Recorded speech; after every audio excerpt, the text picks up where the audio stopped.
14절까지 말씀입니다.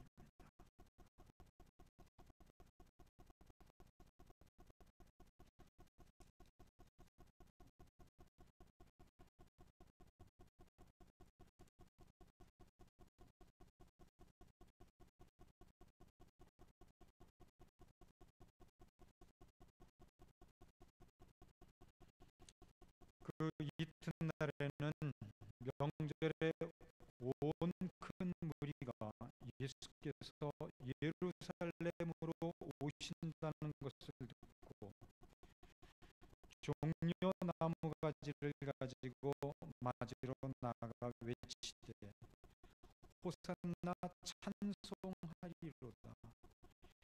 주의 이름으로 오시는 이 곧 이스라엘의 왕이시여 하더라.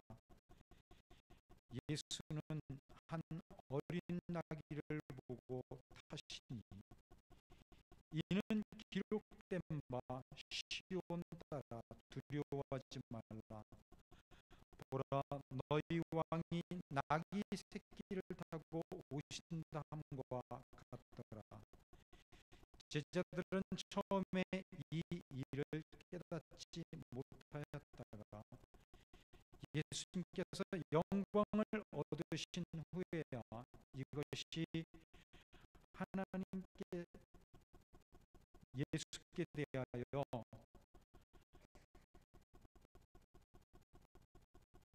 기록된 것임과 사람들이 예수께 이같이 한 것임이 생각났더라. 나사로를 무덤에서 불러내어 죽은 자 가운데서 살리실 때에 함께 있던 무리가 증언한지라. 이에 무리가 예수를 맞으면 이 표적 행함을 들었음이러라. 바리새인들이 서로 말하되 볼지어다, 너희 하는 일이 쓸데없다. 보라, 온 세상이 그를 따르는도다 하니라. 아멘.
일이 무슨 일을 만날는지 알 수 없지. 그 일들 가운데는 굳은 일도 있을 것이고 기쁜 일도 감사한 일도 있을 것입니다. 그러나 감사할 때도 그렇고 굳은 일 가운데서도 그렇고 우리가 항상 우리의 시선을 고정시켜야 될 곳은 하나님입니다. 그 하나님께 오늘 다시 한번 마음을 다해 우리의 시선을 올려드리겠노라고 고백할 수 있게 되기를 바랍니다. 다 같이 시선 찬양 드리겠습니다.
주님을 진심으로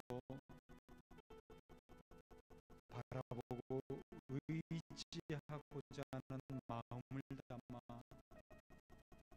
오늘도 우리가 주님께 시선을 모으길 원합니다.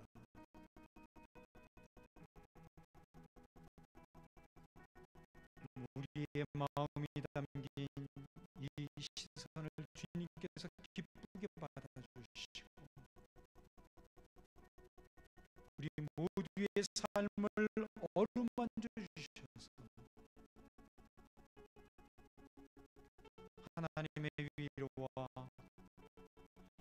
말로 다 할 수 없는 은혜의 사랑으로 가득한 삶을 살아갈 수 있도록 인도해 주시옵소서.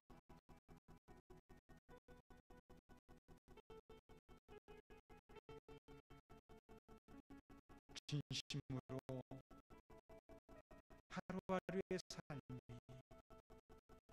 주님으로 말미암은 삶이었음을 고백하는 고백의 입술이 늘어날 수 있게 하시고 주님께 시선을 고정시켰더니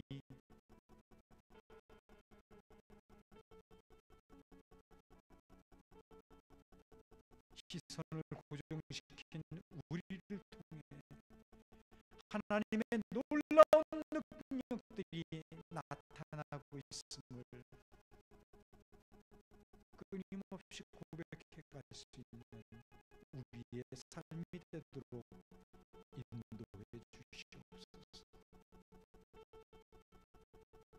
이제 이 시간 살아계신 아버지 하나님을 향해 우리의 마음을 열고 우리가 말씀을 함께 묵상해 가기를 원합니다. 간섭하시고 인도하시며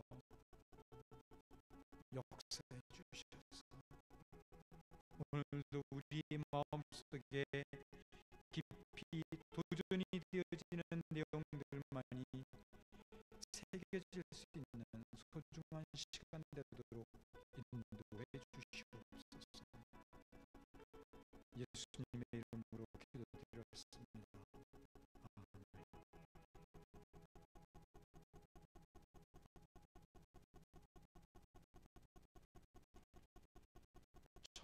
1787년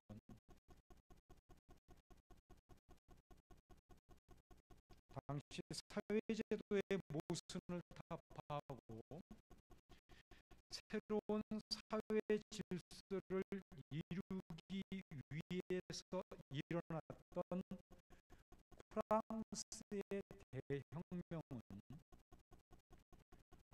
루이 16세 왕과 많은 귀족들을 단두대의 이슬로 사라지게 했습니다. 그렇지만 그것으로 끝나는 것이 아니라 그 뒤에 왕정 제도가 완전히 없어지고 민주 제도가 들어섰음에도 불구하고 수많은 사람들이 자기의 정족들을 모함과 억압으로 단두대 아래서 목숨을 잃게 만듭니다. 더 나은 사회를 위해서 대혁명이 일어났지만 실제로는 공포와 폭압으로 얼룩진 정치가 난무했고 오히려 프랑스 사회는 더 어지러워졌습니다. 바로 그때를 틈타서 그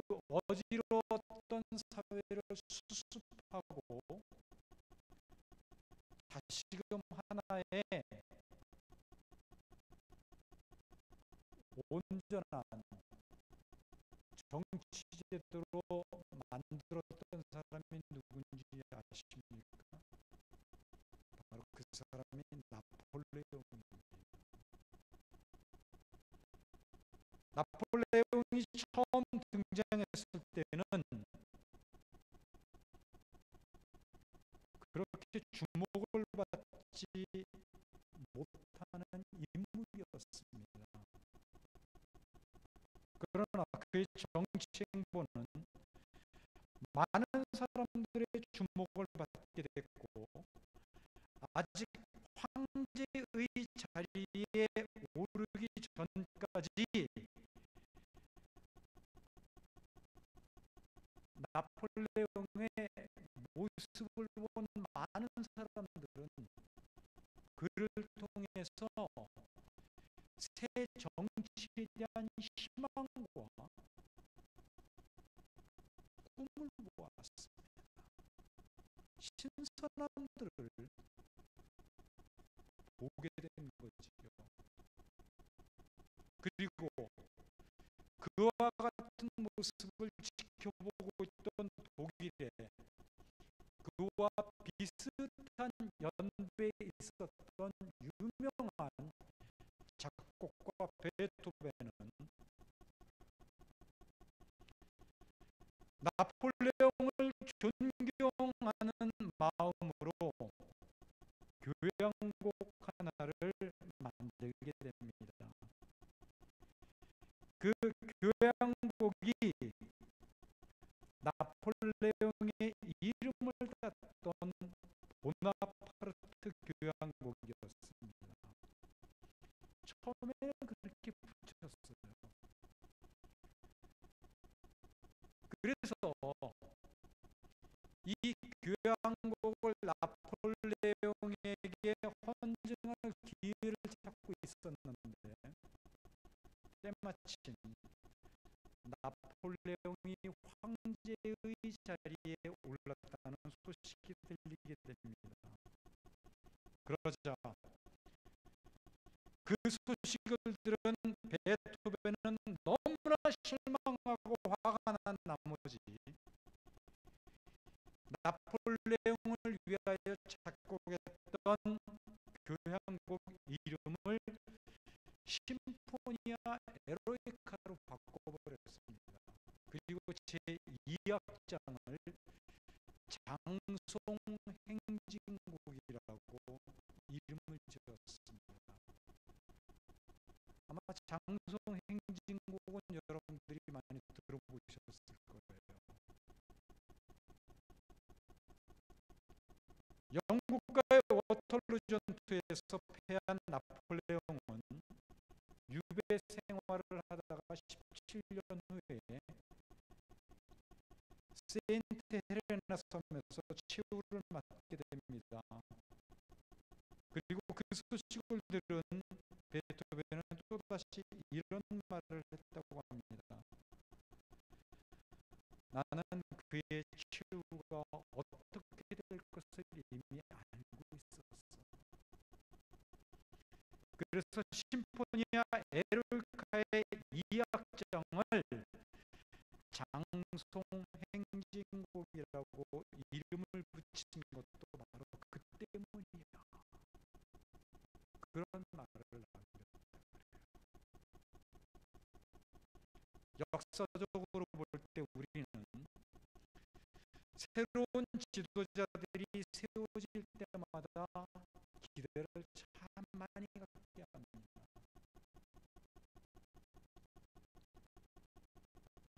그러나 혹시나는 언제나 역시나로 끝나는 것이 대부분인 것 같습니다.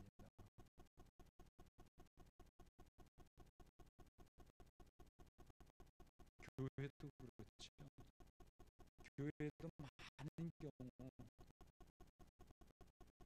새로운 담임 목사님을 모시게 되면 처음에는 다들 좋아해요. 근데 그것이 얼마나 갈지 모르겠어요. 저희가 처음 부임했을 때 저도 그랬을 것 같아요. 처음에는 기대들 많이 하셨을 겁니다. 그러나 저 역시도 혹시나가 역시나로 끝나는 사람이 아니었을까 생각을 하게 됩니다.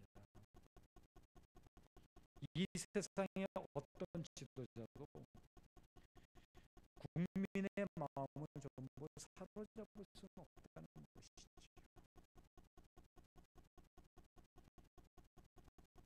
전 세계적으로 통틀어서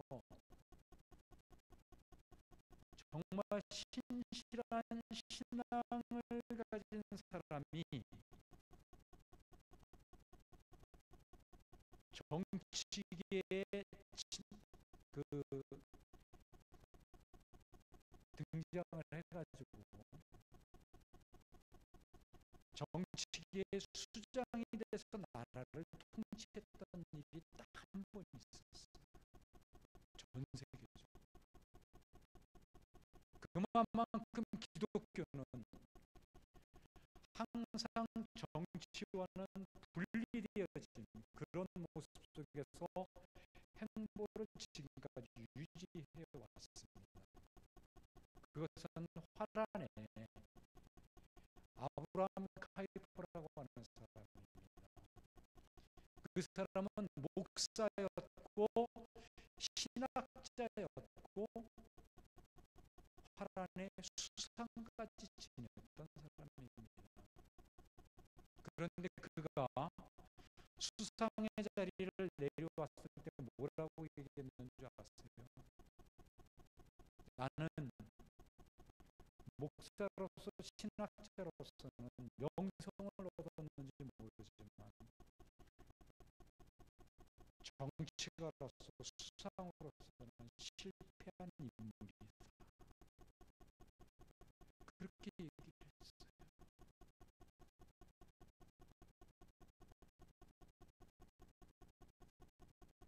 그만큼 정치가 어렵다는 뜻일 수도 있을 것입니다.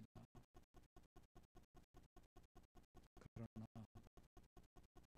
어떤 지도자도 국민 전체의 마음을 사로잡을 수 없는 겁니다.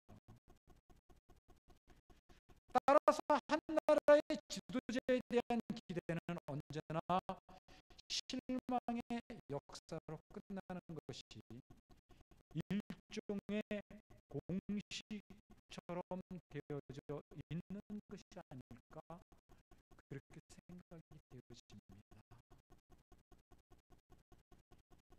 이제 많은 사람들로부터 존경과 관심의 대상이었던 예수님은 마침내 유월절을 앞두고 예루살렘으로 입성을 하게 됩니다. 자, 예수님은 어떨까요? 예수님, 지도자로서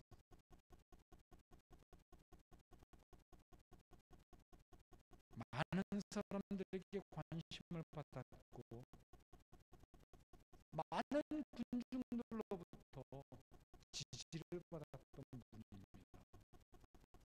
그리고 보세요. 오늘 19절 말씀을 보면 바리새인들이 서로 말하되 볼지어다 너희 하는 일이 쓸데없다. 보라 온 세상이 그를 따르는도다. 이렇게 이야기를 하고 있죠. 그렇던 예수님이 일주일 만에 예수님을 지지하고 환영했던 이 많은 무리들로부터 배척과 십자가에 못 박으라는 소리를 듣게 됩니다. 그들이 실망했다는 거죠. 예수님에게서 실망했다는 거예요. 도대체 어떤 부분을 실망했기 때문에 이런 극단적인 모습을 보일까요? 예루살렘으로 입성할 때에 예루살렘 시민과 더불어 많은 사람들이 예수님을 맞이했습니다. 이때 왜 많은 사람들이 예수님의 예루살렘 입성을 환영했는 줄 아세요? 이스라엘에는 3대 절기가 있죠. 그 절기 외에도 불임절과 수전절이라고 하는 절기가 있어요. 수전절은 예수님이 탄생하시기 200년 전에 유대의 마카비라는 사람에 의해서 그를 기념하기 위해 세워진 게 수전절입니다. 좀 이따 얘기가 나올 거예요. 그런데 3대 절기를 비롯해서 모든 절기들에게는 이스라엘의 모든 남자는 다 예루살렘으로 모이게 됐어요. 성전을 중심으로 해서 모이게 됐습니다. 그래서 예루살렘에 이 절기 때 많이 모일 때는 260만 명까지 모였다고 그래요. 바로 그 절기들 가운데서 가장 중요하고 유명한 유월절을 일주일 앞두고 있는 날이에요. 그러니까 얼마나 많은 사람들이 지금 예루살렘에 모여 있겠습니까? 거기다가 오늘 본문 가운데 보면 그 많은 사람들이 지금 예수님을 환영하기 위해서 예루살렘 성문을 중심으로 모여들었는데 죽은 나사로를 살렸던 그 사실을 목격한 유대인들에 의해서 소문이 퍼져서 예수님을 보고자 하는 그런 사람들이 많이 있었다는 것입니다. 그리고 그들은 호산나 찬송하리로다. 이스라엘의 왕이요. 다른 곳에서는 다윗의 자손이요. 이렇게 외치고 있습니다. 호산나라고 하는 말은 구원하소서, 구원하소서라는 뜻이죠. 이 단어가 최초로 등장하는 성경은 시편 118편입니다. 아마도 당시 유대인들은 분명 이 시편을 기억하면서 예수님을 향하여 호산나를 외쳤을 것입니다. 그러나 그들은 실수했습니다. 시편 118편에서 말하고 있는 호산나라고 하는 단어는 죄로부터의 구원, 허물로부터의 구원이었습니다.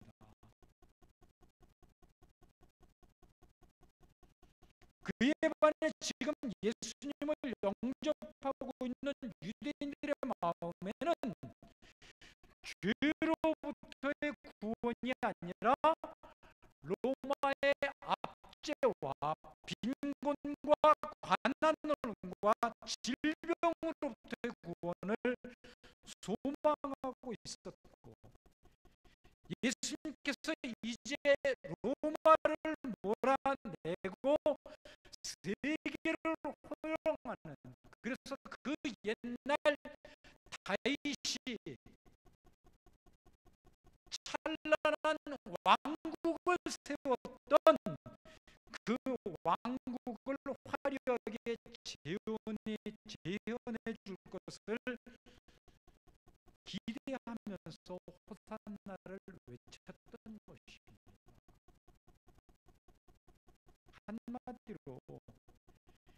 예수님과 예수님을 환영하는 무리들 사이에서는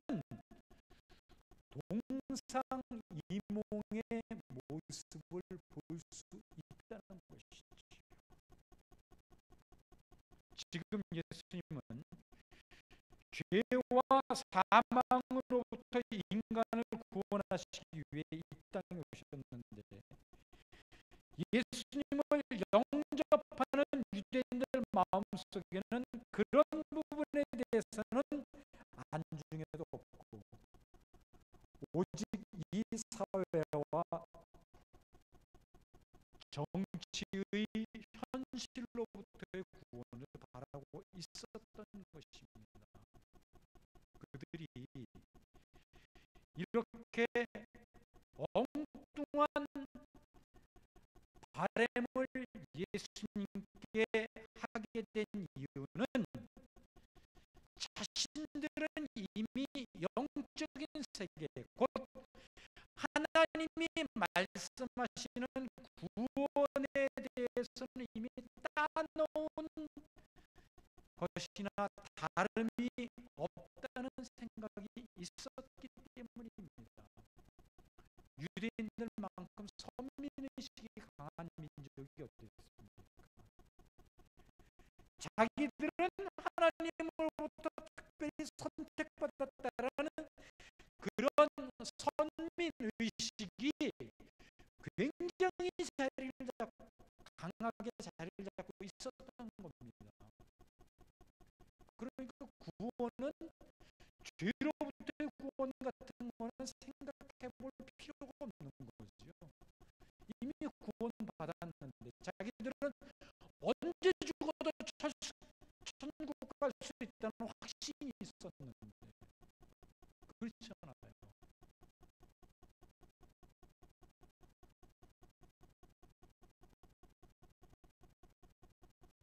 그러니까 유대인들은 자연히 구원에 대해서만큼은 죄와 허물로부터의 구원과 같은 그런 것보다는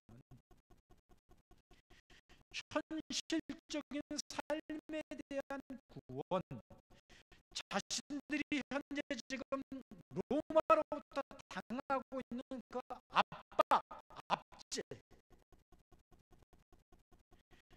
이 현실로부터의 구원. 그래서 가난과 질병이 없어지고 노력하지 않아도 얼마든지 잘 먹고 잘 살 수 있는, 그래서 지금 자신들을 식민지로 삼고 압제하고 있는 로마로부터의 정치적이고 군사적인 완전한 독립, 그리고 더 나아가 세계를 호령할 수 있는, 국가를 이룰 수 있는 그런 이 땅에서의 현실에서의 구원만을 소망하고 있었던 것입니다. 그런데 우리는 여기서 이들의 이런 모습을 보며 우리 또한 하나님과의 관계에서, 그리고 우리의 영적인 신앙관에서 잘못 이해하고 신앙을 받아들이면 얼마든지 이렇게 야무진 착각 속에서 살아갈 수밖에 없다는 사실을 놓치면 안 된다는 사실을 배울 수 있어야 된다는 것입니다. 유대인들은 유일하신 하나님을 믿는 신앙인들이었어요. 하나님으로부터 특별히 선택함을 받았다는 믿음의 확신을 가지고 살아간 사람들입니다. 그럼 우리는 어떨까요? 우리 또한 똑같이 유일하신 하나님을 믿는 사람들이지요. 그렇다면 우리 또한 유대인들처럼 자기 신앙의 착각 속에서 하나님과는 상관이 없는, 그래서 예수님을 십자가에 못 박는 삶을 얼마든지 우리 또한 살 수도 있다는 사실을 생각해 봐야 되지 않겠습니까? 신앙관이 잘못될 때 얼마나 무서운 결과를 초래할 수 있는가를 여기서 배울 수 있어야 된다는 것입니다. 더군다나 지금 유대인들이 예수님을 환영하고 흔들고 있는 이 종려나무 가지는 원래 유월절이 아닌 초막절에 사용되어지는 물건입니다.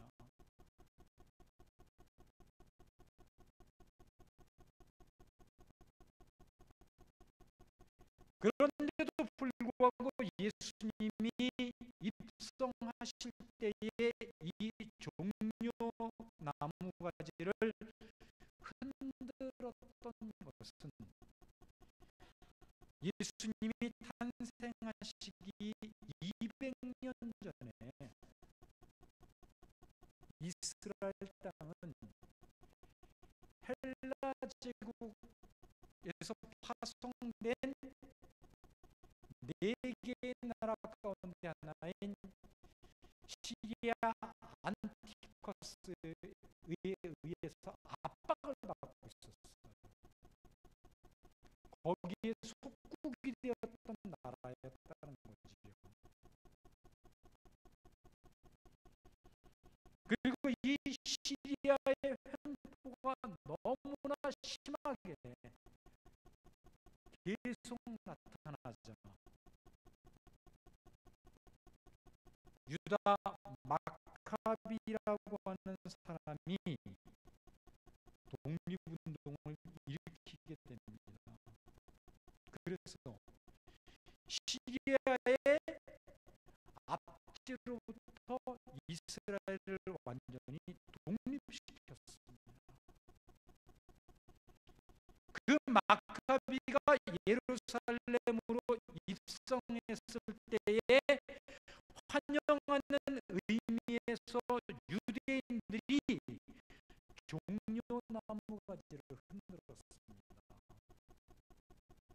그리고 지금 예수님이 예루살렘으로 입성할 때에 이들은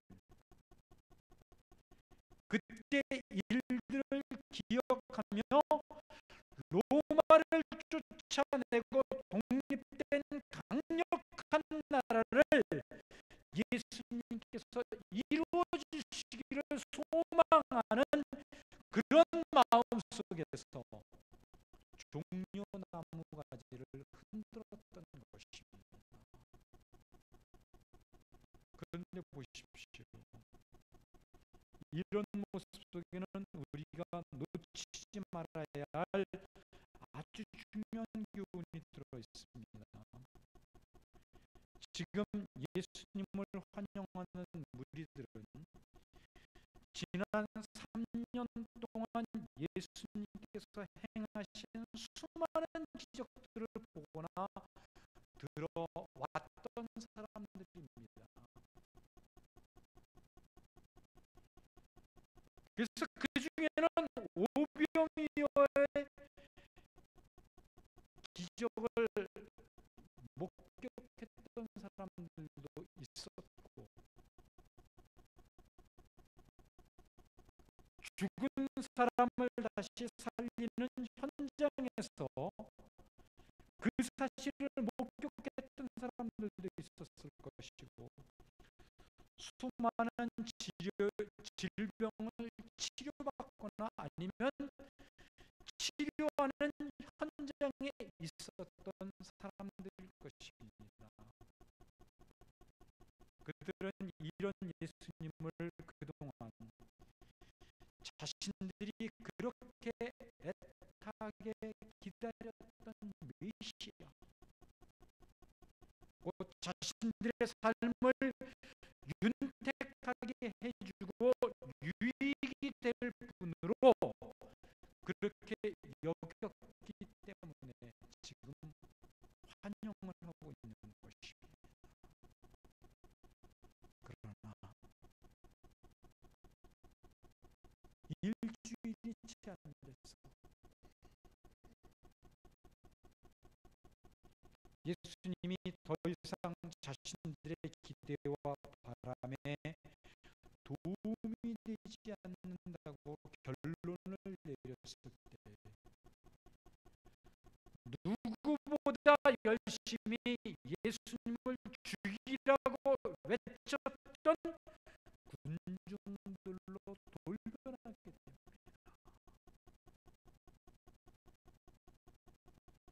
그리고 이런 모습을 말없이 지켜보는 또한 무리가 있었는데 그들은 예수님이 행하신 수많은 기적들은 어쩔 수 없이 인정했지만 그럼에도 자신들의 기득권을 유지해가는 데 도움이 안 된다고 판단을 내리자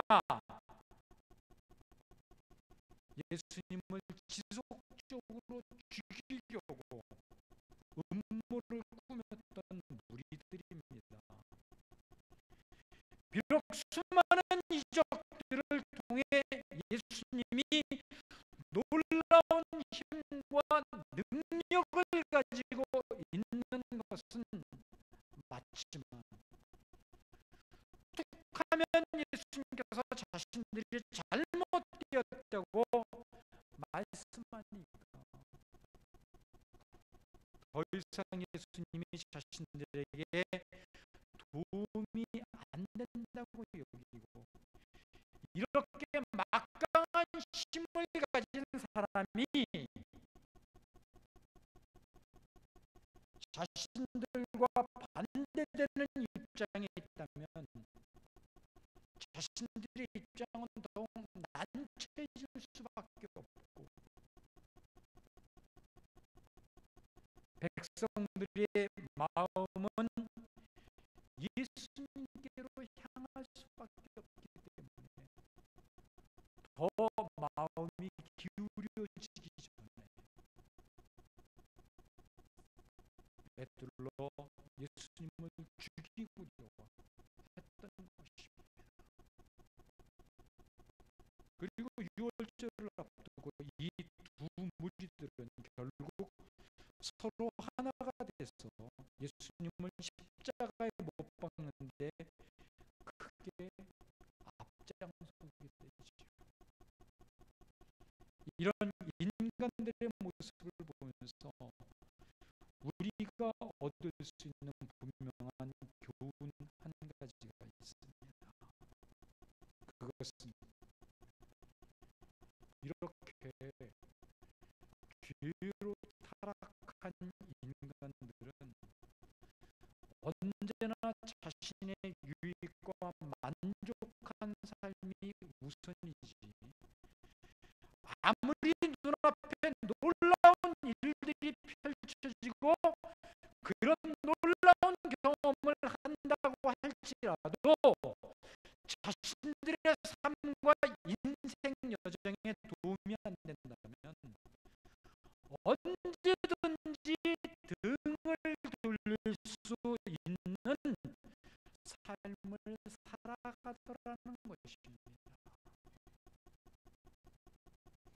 그런 이기적인 삶의 가치관과 행태가 예수님을 십자가에 못 박은 것입니다. 이렇게 호산나를 외친 입술에서 며칠 뒤에는 십자가에 못 박으소서가 외쳐지는 것이 바로 인간의 실체라는 것입니다.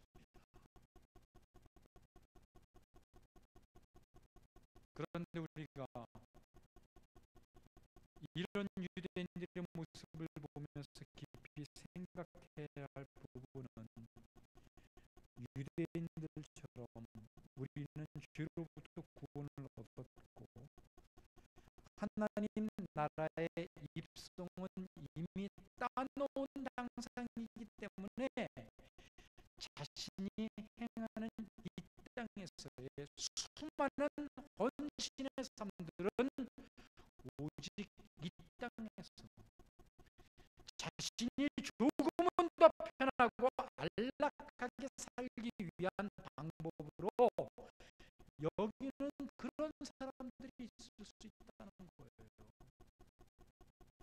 그런 마음을 가지고 신앙생활하는 사람들이 있을 수 있다는 것입니다. 그래서 자신이 교회에서 봉사하고 수고하고 헌신하는 모든 신앙의 내용은 오직 이 땅에서 잘 되고 잘 먹고 잘 살기 위한 방법쯤으로 여기는 그런 신앙인들, 그런 삶을 살아가는 신앙인들이 있을 수 있다는 것입니다.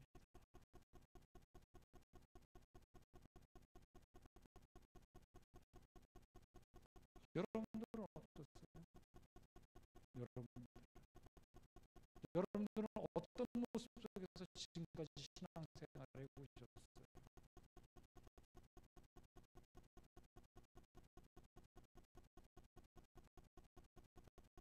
이렇게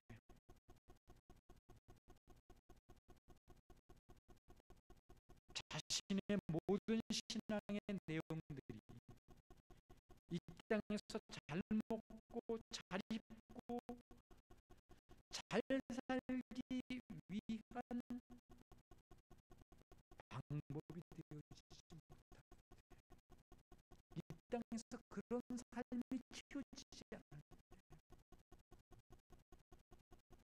호산나를 외쳤던 유대인들이 십자가에 못 박으라고 목청껏 외쳤던 것처럼 예수님을 또다시 십자가의 못을 박는 결과를 가져올 수 있게 된다는 것입니다.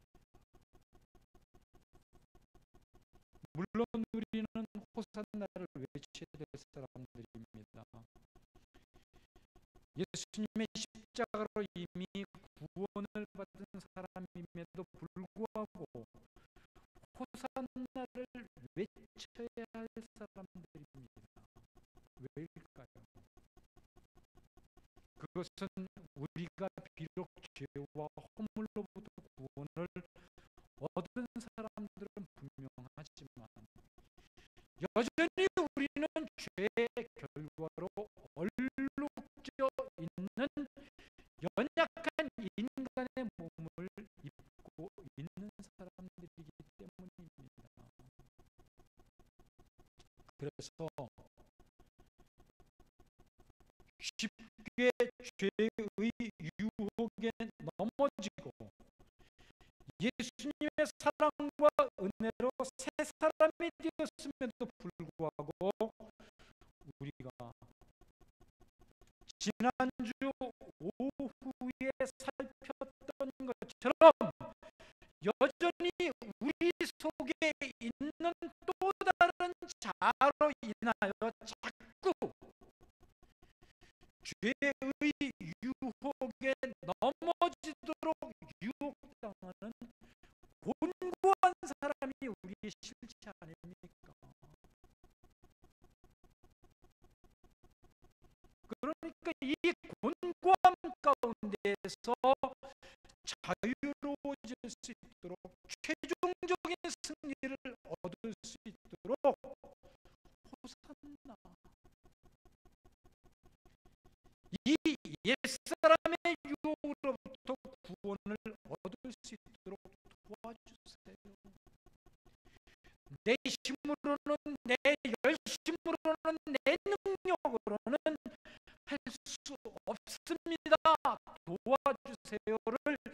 외치는 것이 맞지요. 그러므로 우리가 이 시간 분명하게 생각해야 할 중요한 부분은, 만약 예수님이 오늘날 또다시 나귀 새끼를 타시고 우리 교회를 방문하시면 우리는 어떤 마음으로 예수님을 맞이할 것인가를 생각해 볼 수 있어야 한다는 것입니다.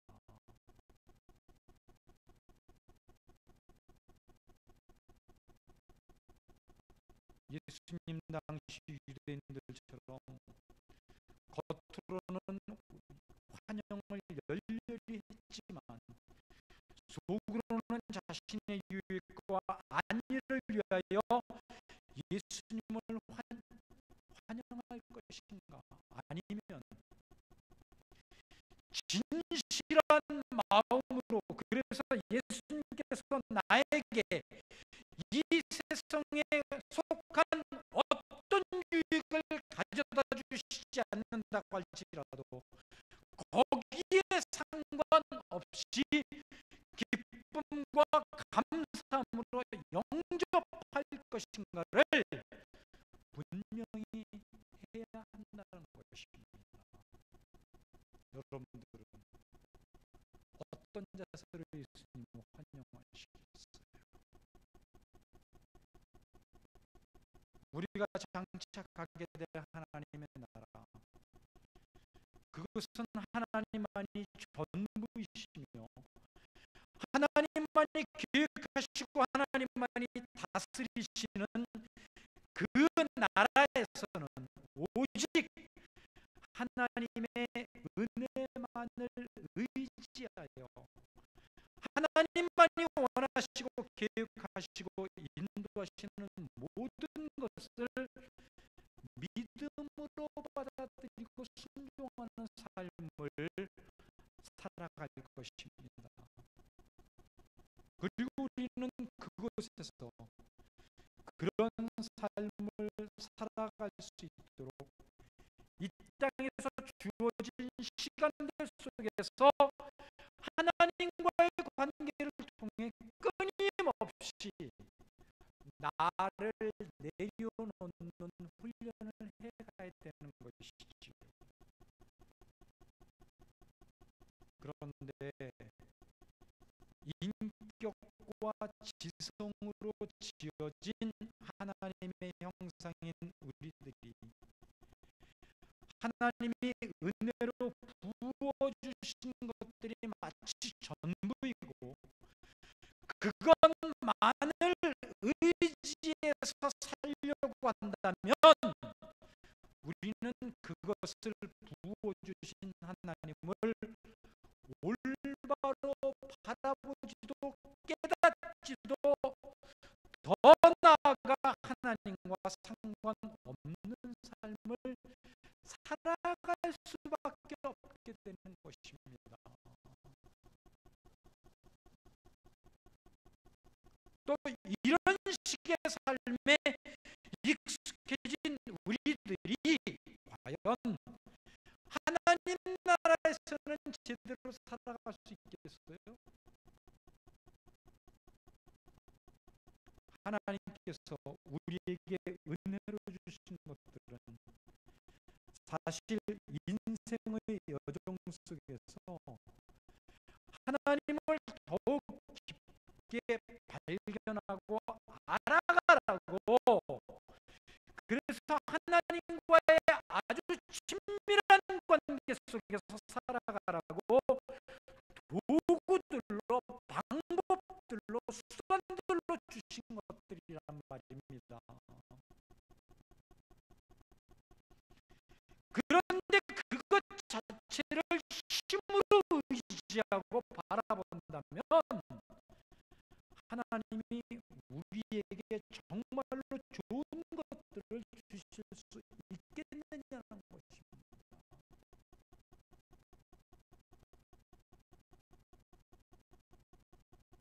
그래서 하나님은 에덴 동산에서의 아담과 하와에게도 그러셨고 에덴 동산에서 그들을 쫓아내신 이후로 지금까지 하나님은 우리가 하나님과의 관계 안에서 살아갈 때만 자기의 것들을 내려놓고 하나님이 원하시는 사람들로 변화되고 성숙되어 갈 수 있음을 아시기 때문에 그렇게도 관계를 강조하신 것이고 관계의 삶을 바라고 계신 것들입니다. 이 관계 때문에 하나님이 이 땅에 오신 것이고 십자가에 죽으심으로 우리를 하나님의 자녀라는 새로운 신분의 사람으로 관계의 사람으로 세우신 것 아닙니까? 예수님을 통해 구원을 얻은 것은 이제 막 하나님과의 관계 삶이 시작된 것입니다. 그 관계 속에서 우리는 하나님을 어떤 분이신가를 경험하고 알아갈수록 나의 것들을 내려놓고 자기 중심에서 하나님 중심으로 변하게 되며 내 자아가 있던 자리에 하나님으로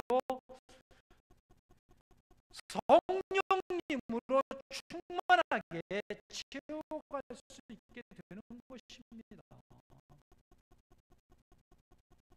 성경이 말하는 강함과 부유함이 무엇입니까?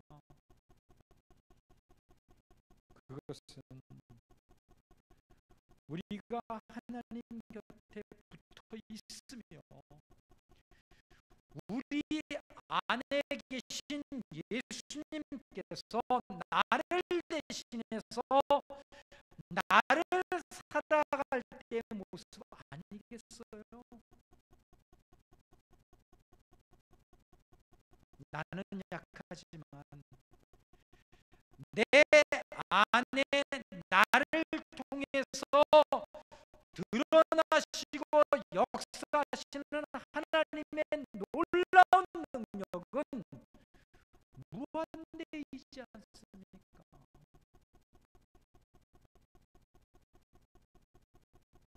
우리는 하나님과의 관계를 통해 바로 그런 하나님을 경험해 나갈 수 있어야 되고 또 나갈 수 있는 것입니다. 나는 가진 것이 없지만 내가 하나님을 의지하고 바라볼 때 나의 시선을 하나님께 고정시킬 때 영국의 고아의 아버지라고 일컬었던 조지 밀러의 삶을 우리 또한 살아낼 수 있게 되는 것입니다. 그리고 우리는 간구할 때마다 응답으로 함께 하시는 하나님을 경험함으로써 이 조지 밀러와 같은 수많은 응답의 삶을 살아가게 되는 것이고요. 그것이 모두 하나님과의 관계가 바로 되어져 있을 때 그래서 내 안에 계신 그리스도께서 나를 대신하여 나를 살아가시는 모습으로 나타나게 되는 것입니다. 예수님께서 요한복음 14장 12절에서 나를 믿는 자는 내가 하는 일을 그도 할 것이요 또한 그보다 더 큰 일도 하리니 내가 아버지께로 감이라라고 하신 말씀도 바로 이런 의미 속에서 하셨던 말씀이에요.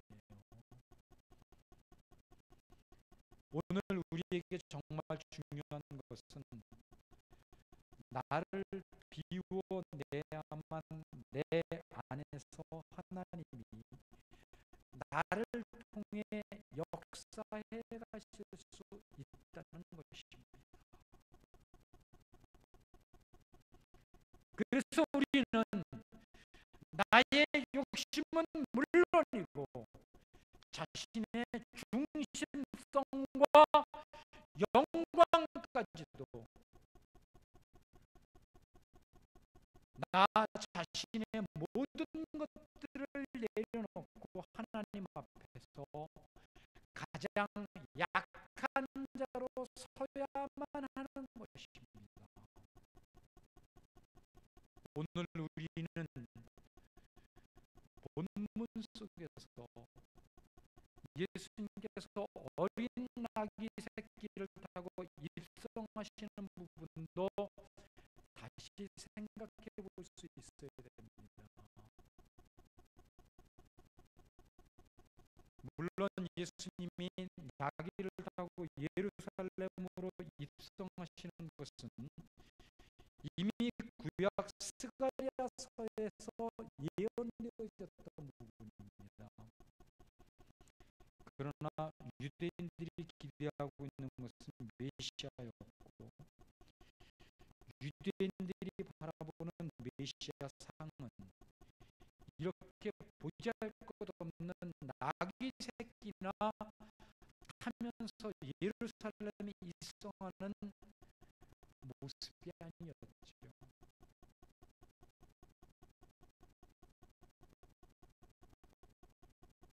나귀 새끼의 등을 타고 입성한다. 성인 나귀도 아니고 원래 나귀가 키가 작잖아요. 그런데 성인이 나귀 새끼를 타면은요 발이 땅에 질질 끌릴 수도 있어요.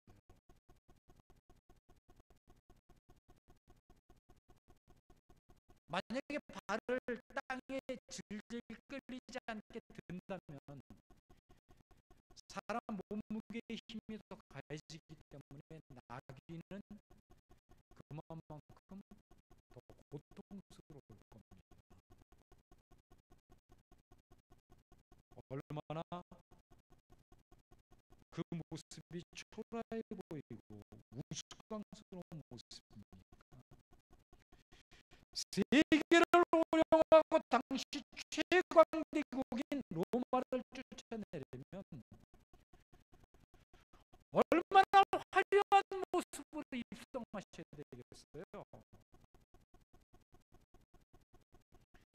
전쟁을 대승으로 이끈 개선장군의 모습보다 더 위엄이 있고 위풍당당한 모습과 화려함을 갖추어서 누가 보더라도 위엄을 느낄 수 있을 정도의 모습으로 입성하는 것이 맞지 않습니까?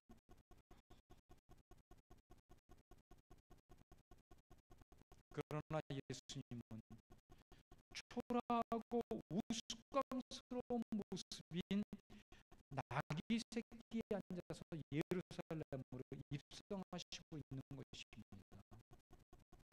이는 유대인들이 지금 열망하고 있는 의도의 메시아가 아니라는 것입니다. 이 나귀 새끼를 타고 입성하는 모습을 통해서 다시 한번 힘주어 강조하고 있는 겁니다.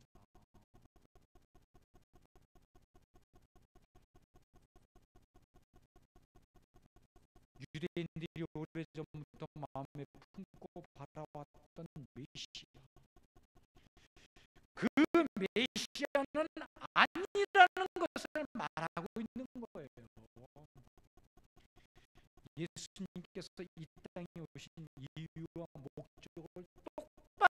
살아가야 된다는 거죠.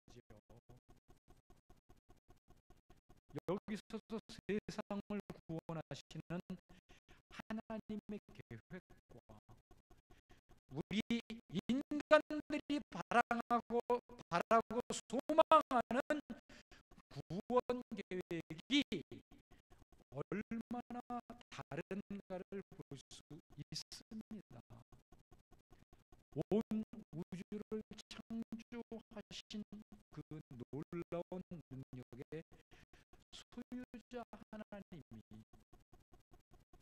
이 땅에 오심 자체가 인간으로서는 감히 상상조차 할 수 없는 그런 하나님의 놀라운 구원 방법이었습니다. 그러나 인간의 몸으로 오신 예수님은 하나님과의 관계 속에서 하나가 될 때 얼마나 놀라운 일들이 일어나는가를 보여주신 것이 바로 이 땅에서 행하셨던 이적들입니다. 물론 그 이적들은 십자가를 의미하는 또 하나의 의도들이 있었지만 예수님은 약할 때 강함 되심을 보여주신 가장 좋은 모범으로 바로 그 이적들을 행하셨던 거예요. 나귀 새끼를 타고 예루살렘으로 입성하시는 모습도 마찬가지입니다. 우리의 생각과 하나님의 방법은 너무나 다르고 항상 우리의 치밀한 계획과 계산을 앞질러 가시는, 우리는 감히 상상조차 할 수 없는 방법으로 우리를 인도해 가시는 모습을 보여주고 있는 것입니다. 하나님의 자녀들이 진정한 힘은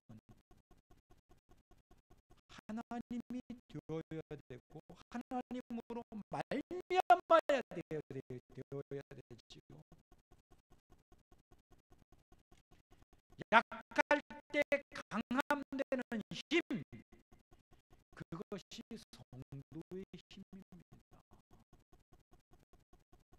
그리고 그 힘을 세상이 볼 수 있도록 하는 삶을 살아가는 것이 오늘 바로 우리가 해야 할 사명이에요. 예수님은 인간의 몸으로 오시고 나귀 새끼를 타고 입성하시는 모습으로 자기의 힘을 빼버리셨어요. 자기가 가지고 있는 힘을 버리셨다고요. 그러자 하나님은 모든 인간의 영광으로 삼으십니다. 그래서 우리의 경제가 어려워진다면 하나님이 나의 힘을 빼시는구나. 우리가 상의를 당했다면 하나님이 잠시 나의 힘을 빼시는구나. 질병에 걸렸다면 하나님이 나의 육신의 힘까지도 빼시는구나. 오히려 즐거워하고 감사해야 할 모습이 있어야 되는 것입니다. 그런데 우리는 이렇게 우리에게서 힘을 빼는 것이 전쟁이라는 사실을 아셔야 됩니다. 우리가 힘을 빼지 않고 세상의 것들로 더욱더 힘으로 삼고 움켜잡으려고 그러니까 그 힘을 빼려고 지금 우리의 자아와 싸우고 계시는 거예요. 그 자아가 죽어야만 하나님께 전적인 헌신과 순종이 이루어지기 때문에 끊임없이 전쟁하고 있다는 겁니다.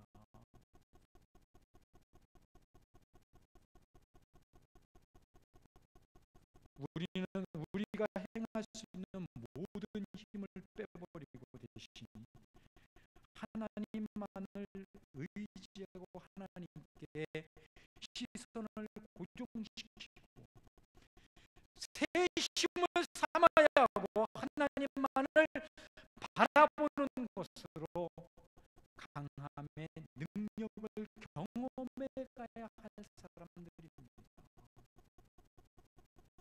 그러므로 자신을 버리시고 자신을 낮추시며 밤이 맞도록 울부짖으며 자신을 비우시고 오로지 하나님의 뜻에 순종하셔서 십자가에 죽기까지 순종하심으로 우리를 구원하시고 하나님과의 새로운 관계를 맺게 하시고 하나님 나라를 완성하심으로 하나님의 자녀가 된 우리들은 오늘 어떤 모습으로 하나님 앞에 나아가야 할까를 고민해 봐야 됩니다. 우리 역시도 예수님이 그러셨던 것처럼 우리 자신을 버리고 낮추며 비우는 삶을 살아가는 것이 맞지 않습니까? 그러나 이것마저도 우리의 노력으로 의도적으로 하려고 하지 마십시오. 우리가 하나님과의 관계에 바로 서기만 한다면 하나님께서는 우리가 기쁨으로 감사함으로 삶을 살아가도록 깨닫게 하시고 우리가 힘을 빼버리는 그런 삶을 살 수 있도록 이루실 것이 분명하기 때문입니다. 따라서 오늘 우리의 삶은 나를 계속 비우게 하시고 내려놓게 하시는 하나님을 경험하면 할수록 찬양과 감사의 고백으로 가득한 삶을 살아가는 것입니다. 아니, 한 주간 삶 속에서 바로 우리가 나를 다루시고 인도하셔서 하나님을 경험하는 삶을 분명하고 또 뜨겁게 고백할 수 있게 되어지기를 위해 기도할 뿐만 아니라 그렇게 되어지는 삶이 바로 우리 모두의 삶이 되기를